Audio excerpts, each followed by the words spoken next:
A retired clergyman now from the St. Spiridon Cathedral in Worcester, where he served for so many years, and he was a bright spot for all of us seminarians. He brought us always so much love and joy and was a father figure to all of us. So, Father, thank you for being with us. Thank you.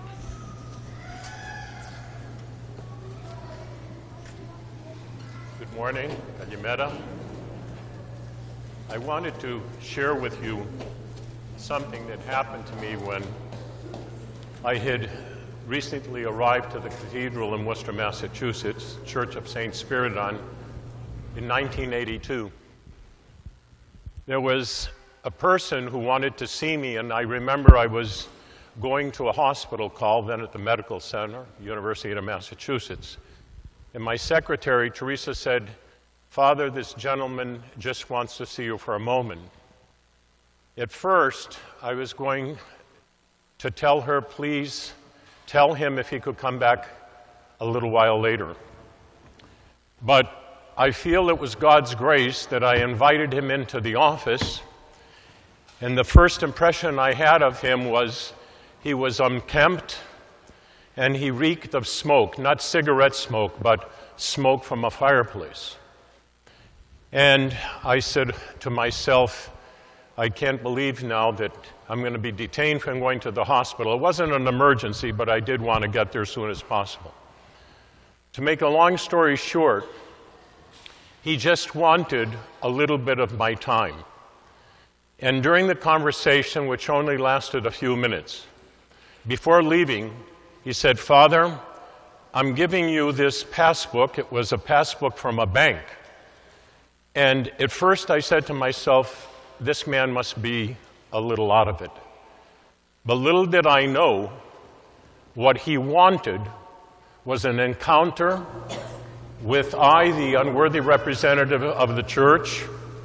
I had never seen him there before, but he wanted to have that momentary encounter to come to the church, and he gave me a passbook and said, "I want you to do, Father, with this as you please."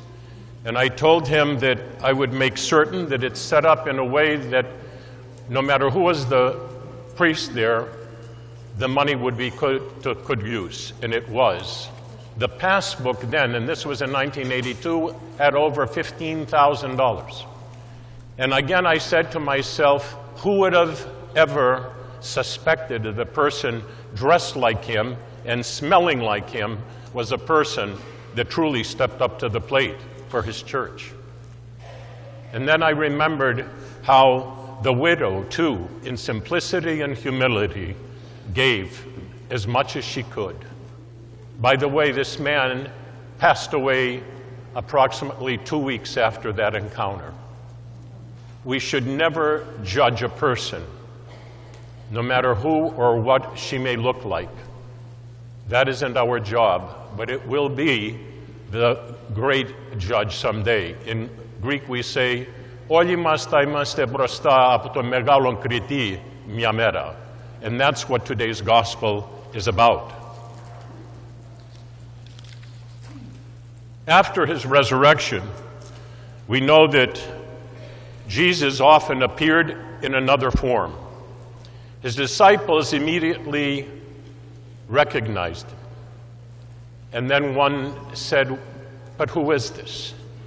So Mary Magdalene, near the sepulchre, took him for a gardener. On the road to Emmaus, the two disciples took him for a traveler. To the apostles fishing on the Sea of Galilee, he appeared to be a stranger until John said to Peter, "It is the Lord." In these various instances, Christ was showing us that he is present in all persons, like he was the person that came to see me on that day in Worcester, Mass. He tells us so in today's gospel. He declares that he was hungry and thirsty, naked and sick, a stranger and a prisoner in those whom we have fed and given drink, clothed and visited and welcomed. He was present in those who were in need, but whom we did not help. Truly I say to you, As you did it not to one of the least of these my brethren, you did it also not to me. This doesn't mean that God and his creatures are identical by nature, but by grace as members of his body, as Father mentioned today, as his living images and temples. This is the mystery of the visible presence of Jesus Christ amongst us today in 2017. St. John Chrysostom tells us that more sacred than the stone altar in church is the human altar, set up everywhere, because on the first, Christ is offered, but the second is Christ himself. I remember in the movie The Elephant Man, I remember how John Hurt said, "I am a human being."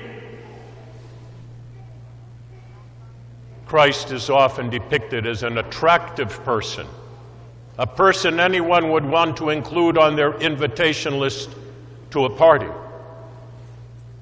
But the gospel lesson today suggests that the picture of Christ as the elephant man may be closer to reality than the picture of Christ we oftentimes have in our thoughts. How can this be, you may ask? Because Christ appears to us today in disguise, as he did for that person that came to my office, or many more that we encounter oftentimes and don't pay attention to. That's what's lamentable.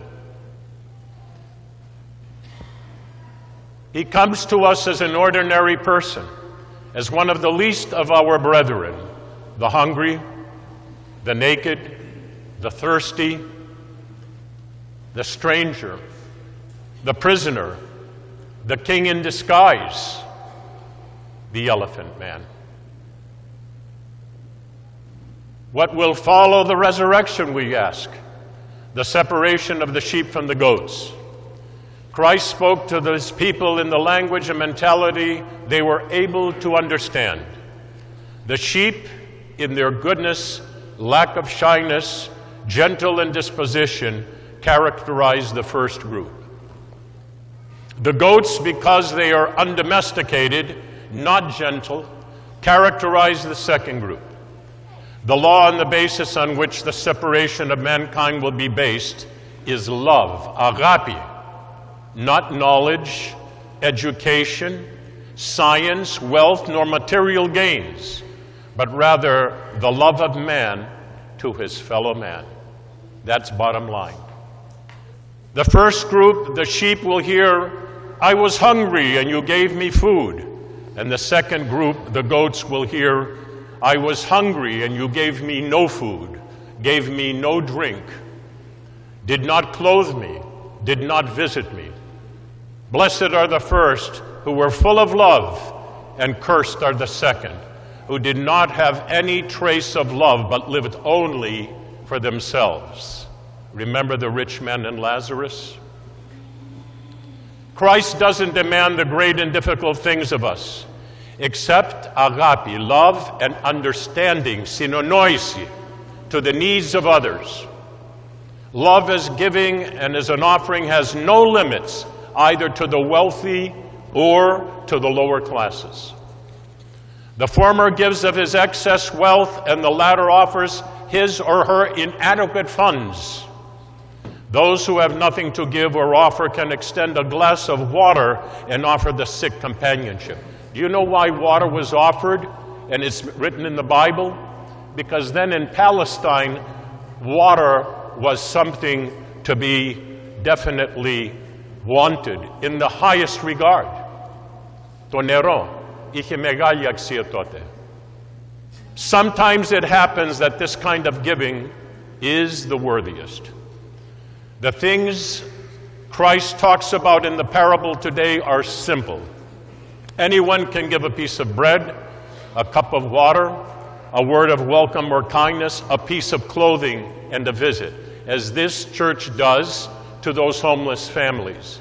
And I congratulate you and your spiritual leaders here. That is a wonderful ministry that we should give. No one is so poor that he can't give something to the king in disguise. The king in disguise.